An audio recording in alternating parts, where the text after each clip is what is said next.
Come here, beloved. Stop scrolling. Be still. Let me talk to your soul for a minute.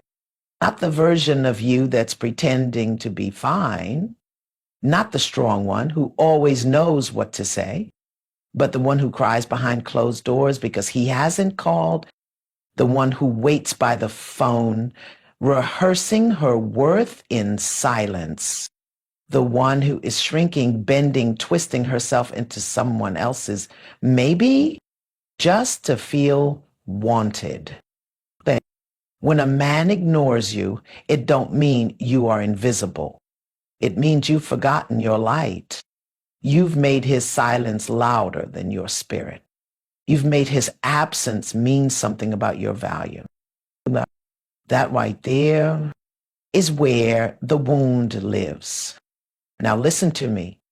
Before you reach out, before you over-explain, before you betray yourself trying to make him see you, come home.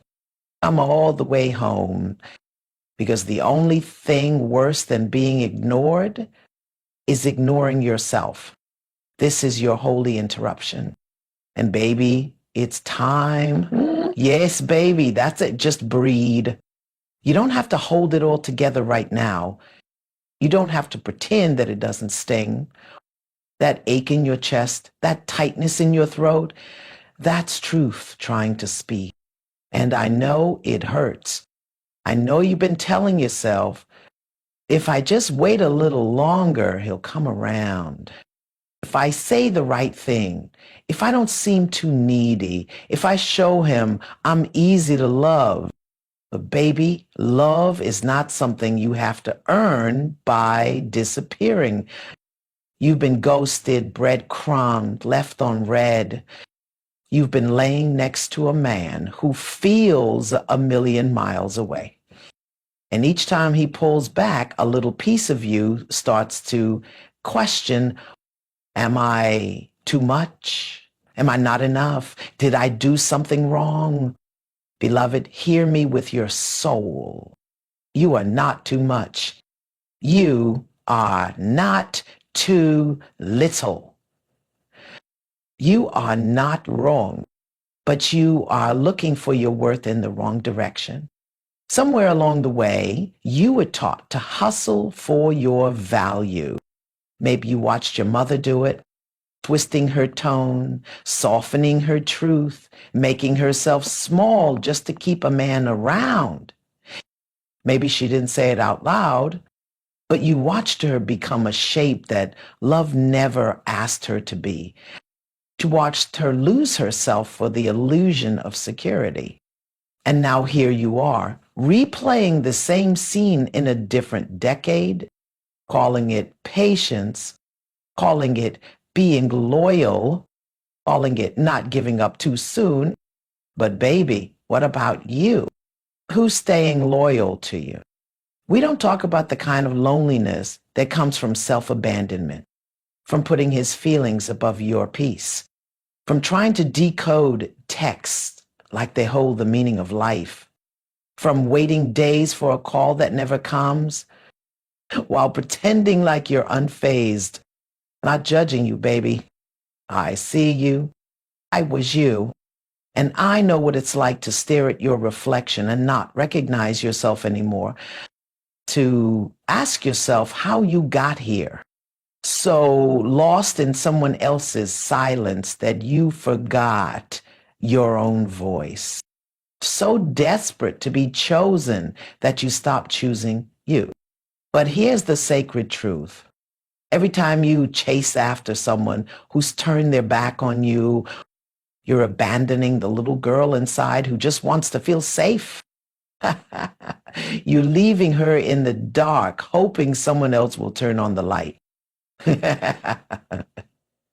But baby, you are the light. You've just been dimming it to make somebody else feel comfortable. Let me tell you something, and I need you to let this land. When a man ignores you, that is communication. When he pulls away, when he goes quiet, when he makes you question yourself, he is showing you who he is.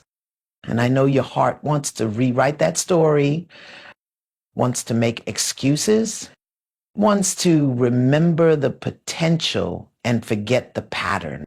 But your soul is tired of negotiating for crumbs.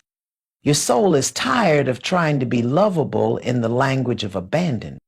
Your soul is ready to come home.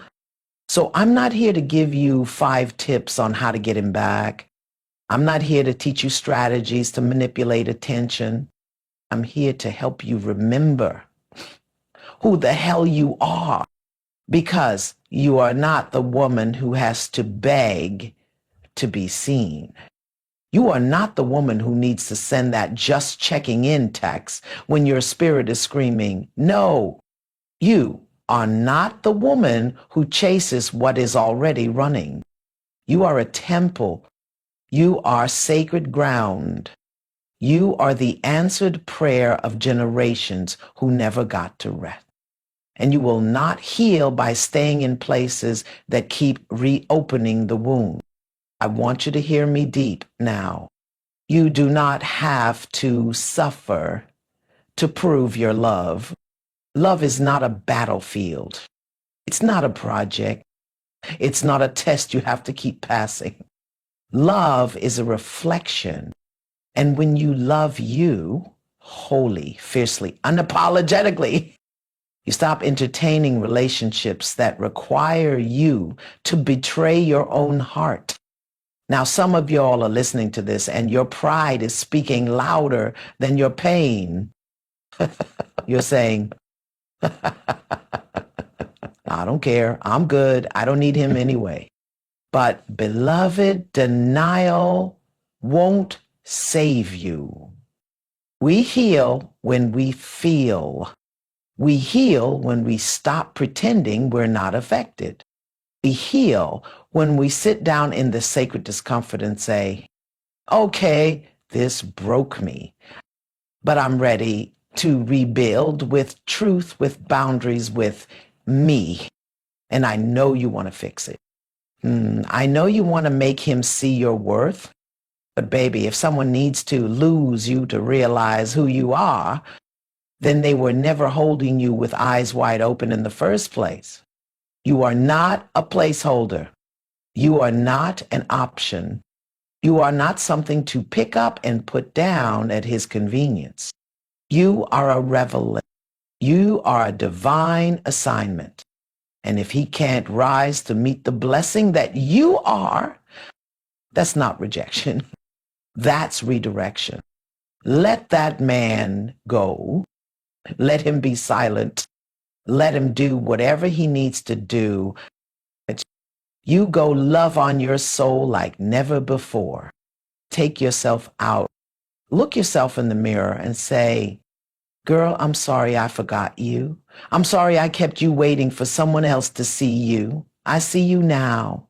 And I won't leave you again, because the real mistake isn't in being ignored. It's in ignoring yourself. It's in staying where you're not fed. It's in proving your worth to someone who never learned how to receive love without fear. I'm talking to the you beneath the disappointment.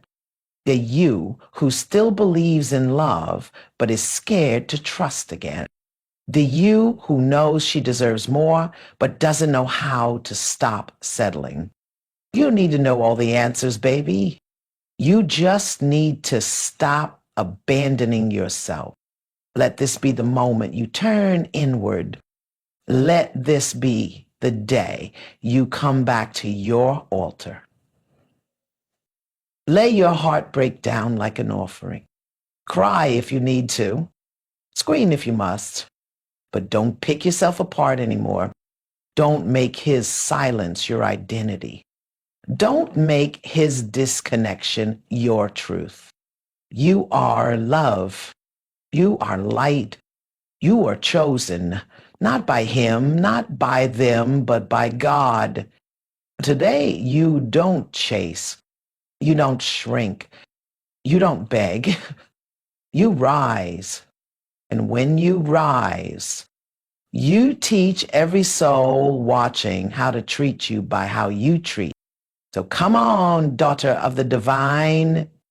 gather your power, put your crown back on, and walk away, not in anger, not in fear, but in reverence for the woman you are becoming. Because when he ignores you, you don't make it mean you're not enough. You remember, you are the storm and the calm, question and the answer, the prayer and the fulfillment. Baby, you are never invisible again. Well, yes, beloved, you made it here, not just to the end of these words, but to the beginning of yourself.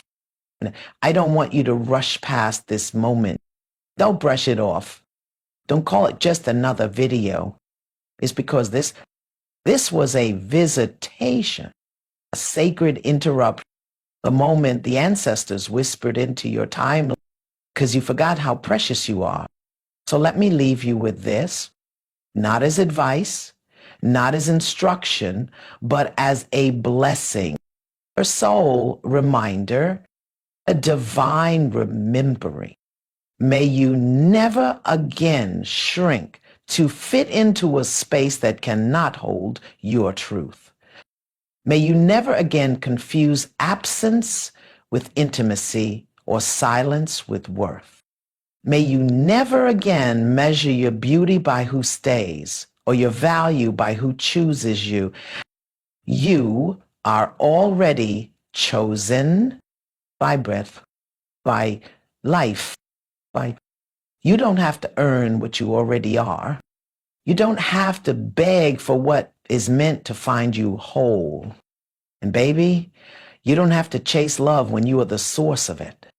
Let your love begin with you. Let your loyalty be to your healing. Let your softness rise without apology. You are allowed to want. You are allowed to feel. You are allowed to grieve what could be. But you are not allowed to forget who you are anymore. You come from women who survived silence, who carried the weight of generations without complaint. But you are the one who gets to choose softness instead of struggle. You are the one who breaks the pattern by standing still and saying, no more. No more performing to be loved. No more self-abandonment disguised as loyalty. No more begging someone to remember what they should have honored from the start. You don't have to be angry. You don't have to be bitter. You just have to be free. So today, I cover you in grace. I wrap your weary heart in peace. I speak over your life with the fullness of truth. You are whole, even in your ache, even in your waiting, even in the moments when you feel forgotten. You are remembered by God, by love, by you. And when the tears come, because they will, let them wash away the residue of who you're no longer pretending to be. Let them baptize you in your own return. Let them soften what the world tried to harden. Because this is not your ending, beloved. This is your rising. So exhale, shoulders down, chin lifted, spirit open, and walk away from anything, anyone that teaches you to forget your light. Because the light you are, it was never meant to dim. It was meant to lead. And when you forget again, because life will do that, come back to this. Come back to you. Come back to the altar of your own heart. And remember, you are not the one waiting to be chosen. You are the one the ancestors prayed would choose herself, and you just did. Amen. And so it is